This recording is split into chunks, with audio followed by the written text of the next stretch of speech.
I had one brother, and he was 7 years younger than I was, and he was born just about the time that we moved to Farmington. My mother was a school teacher, and my dad was a farmer.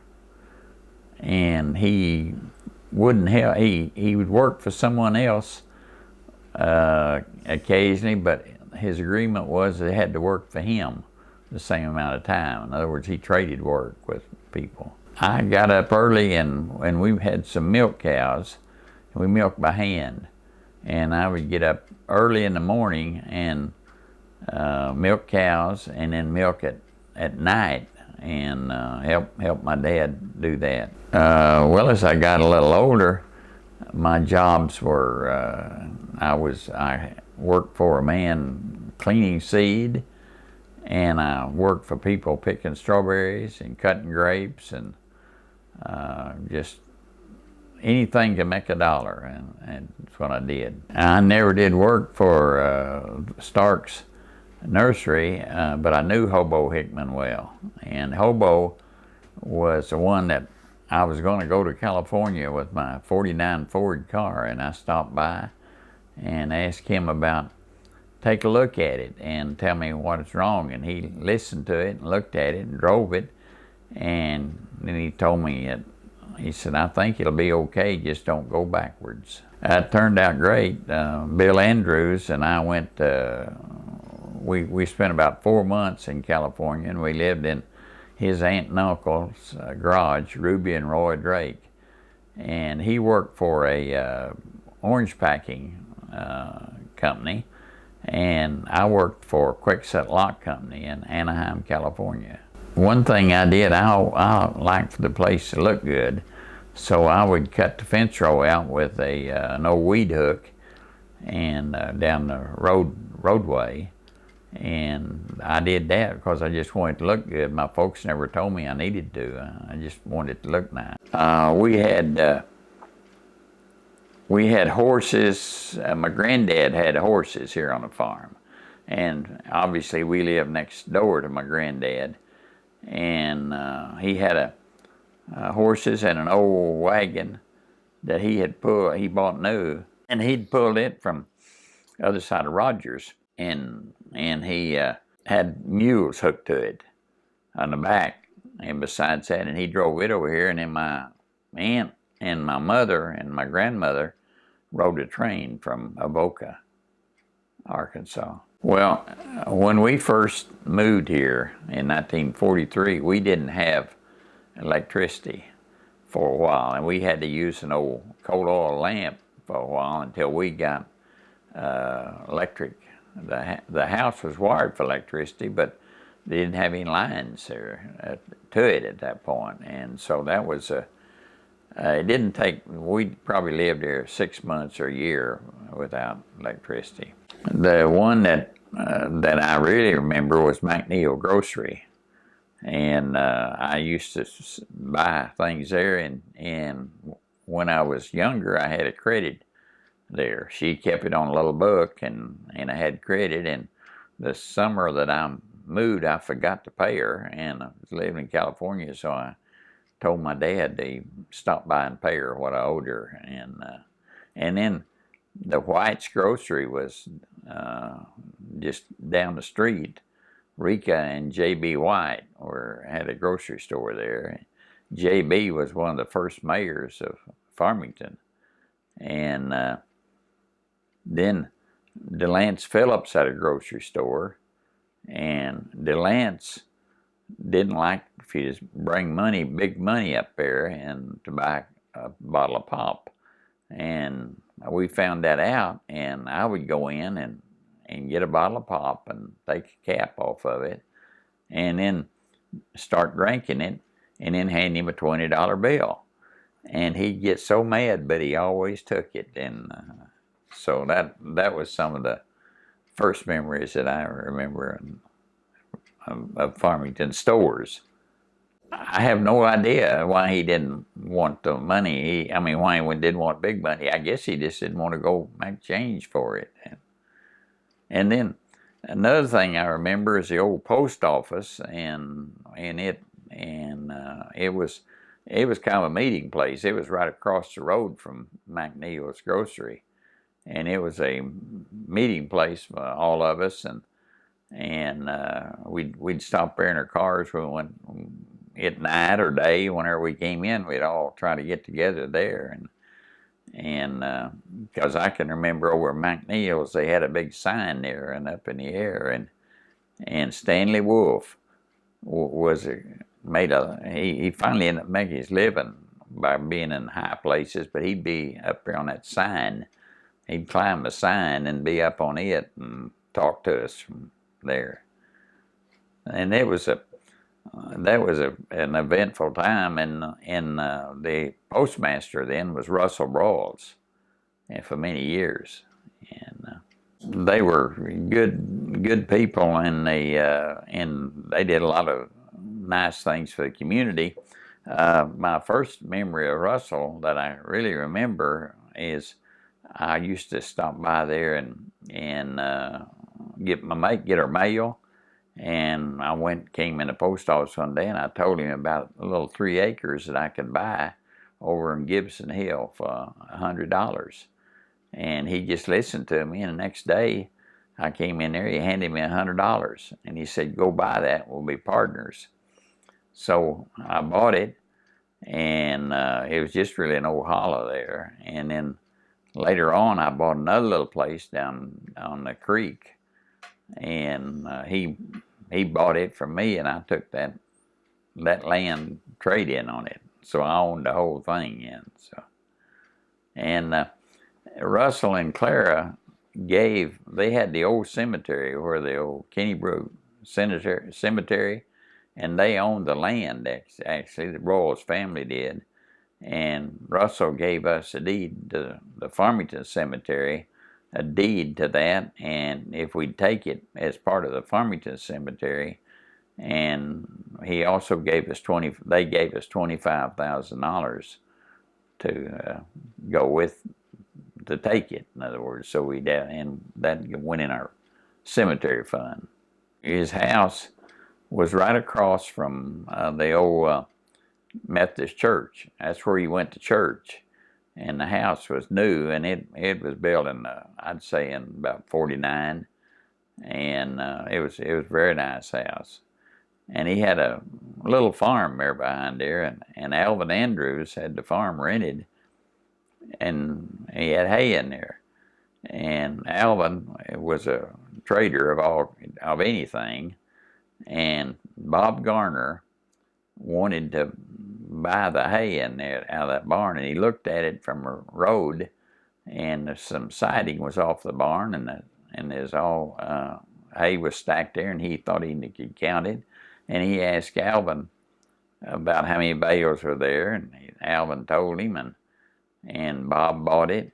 And then when Bob got ready to get it, most of the strings had been chewed up by rats, and the hay was there, but it wasn't in bales anymore.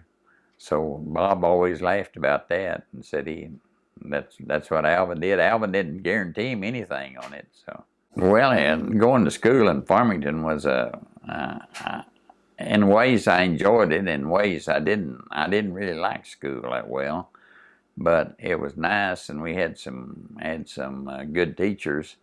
In fact, the case, Hazel Penn was one of the teachers that I liked best, but she used to paddle on me quite often.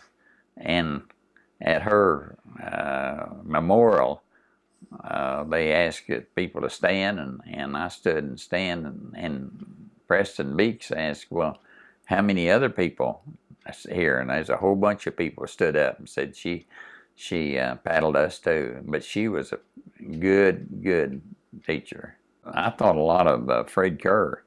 Fred was a superintendent at that point, and Fred also used to bail on me once, and it was odd because I was helping him with his chores. Pop Williams and I were helping with his chores, and in the afternoon, and he paddled me, and probably the same day, I went out to did his chores, and he never mentioned it. Neither one of us mentioned that. And another one that I thought a lot of was Mac Hamblin. Mac was our agriculture teacher, and he also taught mathematics. And he was an old paratrooper, and he operated the way that we understood. And we'd line the halls up and jab people, and Mac came through one day with his arms just going sideways like that and hit us all.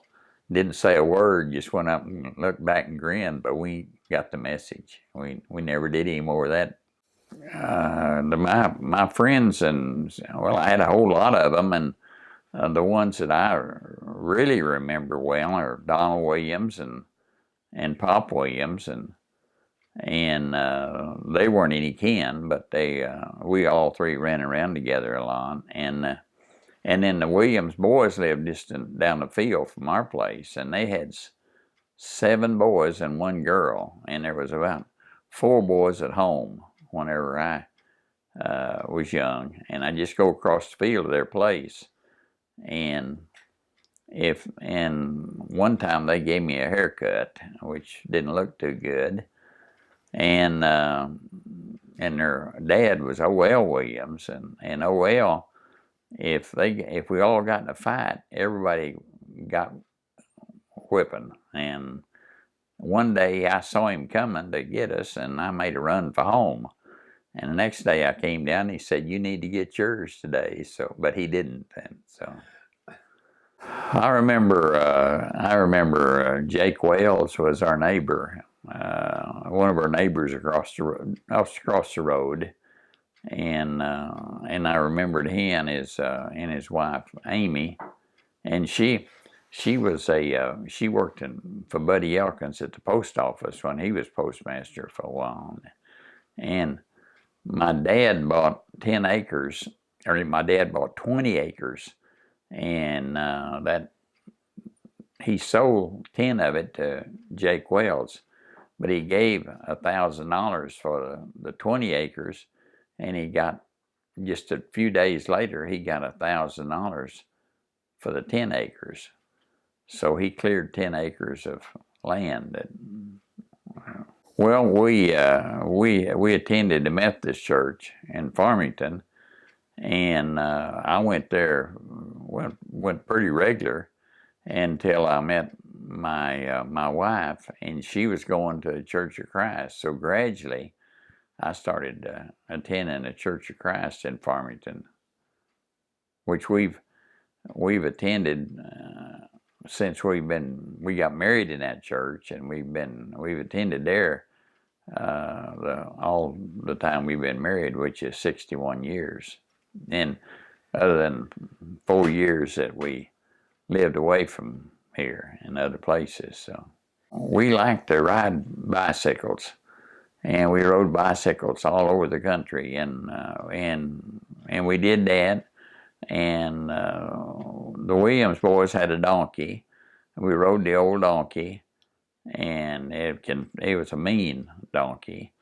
And then we saw these Western movies, and we saw Stagecoach going off a hill and out of control. And so we took the shafts out of the buggy they had, and then we'd put it on the hill, and we'd play our own game of doing what the movies did. So we used a wagon that we still have it on a farm, the wagon that my granddad pulled over here from Avoca, and we still had it, and my granddad would take it over to Prairie Grove to the mill, and he would take a load of corn over, and then I'd go with him, and that was about an all-day trip because the mill was over in south of Prairie, just in Prairie Grove, south part of town.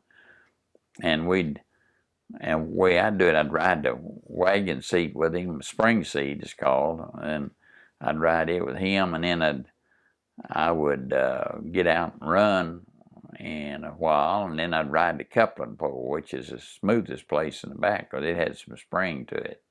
So I'd do that, and sometimes I'd go with him, and he'd get and I'd get sick because he'd buy candy, and I'd eat too much candy. So usually they'd about once a week while they'd visit somebody in the community, and they'd usually have popcorn and popcorn, and then they'd sometimes they played cards, and that is pretty simple life. And then my granddad liked to go to movies, and so the old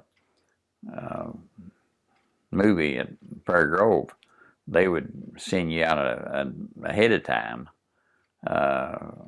the months what movies there, and we'd circle the ones we wanted to see. And he couldn't drive or didn't drive, and my aunt Marie would take us to the movies that he and I wanted to go to. He liked the Western movies. So when I talk about the city of Farmington back when I first remembered it, and there was probably less than 100 people in Farmington at that point. And then as we went along, I felt like that we saw Farmington starting to grow, and so I felt we needed a planning commission. And I don't remember who the mayor was at that point, but they asked me about it, and I was glad to serve on that. And I think that Janie Steele was probably on that, and Margie Hickman. I know Margie was a recorder. She worked for the city then at that point. I believe her name was Margie Smith, actually. As long as I can remember, they had a building inspections, but they were simple. They were simple and not too good at that point. So we thought they needed better building inspections, and we definitely thought they needed to have some zoning set up in Farmington. And one of the things that we did was it was kind of controversy for some people, but we had certain areas that we wouldn't allow trailer houses in any area unless it was a trailer park. And that was kind of controversial, but it was a good move, I think. That was probably in the I'd say that was in the mid to late 60s. Because the reason I was familiar with part of it, I was building houses in Fayetteville, and I knew how they operated, and I was building houses there in the 60s and 70s, and I knew how they did, and I was trying to get us kind of like that, and for the long-term good of the city. Well, the growth was, I think, one of the things that helped the growth was when the old Griff Wilson farm was bought by three guys that John Lossing, Gary Stearman, and Donald Williams bought the old Griff Wilson estate and land. And they started putting in, the biggest thing I noticed was they put the South Winds Drive down through the middle, which tied it on over 170 highway. And it wasn't done 100%. They've had to do some work on it after that, but that was a starter. And then look at all the commercial that have grown as a result of that, and still still going. A lot of that's full now, but then it's going even further then. Well, the police department and the fire department have all grown, and they grow accordingly to the people, and we're in that. That's where the growth of the stores and businesses are paying a certain amount per month, and all as they grow, then the fire department and police department can grow. Well, the fire department is a great fire department, and I'm one of their best clients because I have started 2 fires personally, and had them put out, and then the police department, I've gotten some tickets, and the police department has gotten, I think, more professional than they were. At one point, they were a speed trap, and they don't do that anymore. They seem to take care of their business, but not a speed trap. I guess I've attended that fireman's breakfast. My wife and I think, have attended every one of them that they have, and that gives you an opportunity to see a lot of people, and because there is the community really comes out for that, and then we usually make a good donation in honor of all the problems I've caused them. So, well, I remember a lot about the cemetery, and because whenever I was young, my granddad Brown, one of the things that he did was hand dig a lot of graves there, and they kept them straight. It was unbelievable how good job they did. So I would run around up there, and that I've been on the board now probably for about 25 years at cemetery, and that started with that. And then when they asked me to go on the board, they said they needed some younger people. Well, I'm saying the same thing now on getting younger people to help.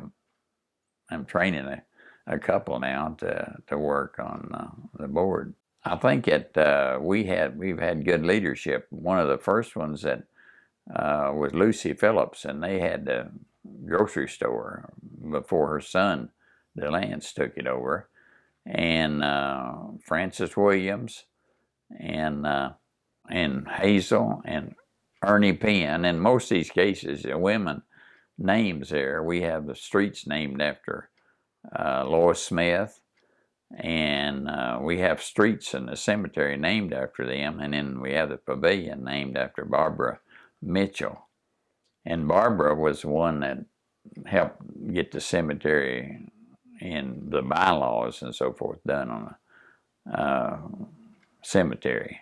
The Farmington Cemetery was started in 1866, and the Kennebrew Cemetery was 1843.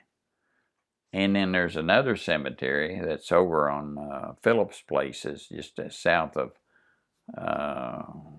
Highway 62, and it's oldest. It was a Pettigrew Allen Cemetery, and it was in 1839. I had a 39 Chevrolet Coupe there, and in there with me was Pop Williams, and then standing around was Donald Williams and Herbert Dorman, and one of the Clayton boys, and that picture was taken by my wife and my girlfriend then, and it. One of the odd things we did, we were swimming over an Illinois River, and we went over there. I say swimming, we jumped in because it was about March and there was snow on the ground, but water was where we could get in, so we jumped in there, and we left our clothes in a pickup truck that belonged to Donald Williams. And so as we got out, there were three of us, Donald, and I referred to Pop and me, which we ran around together quite a bit. So as we got out, one of us said to the other one, let's get our clothes, let's jump in the truck and lock the door so Pop can't get in.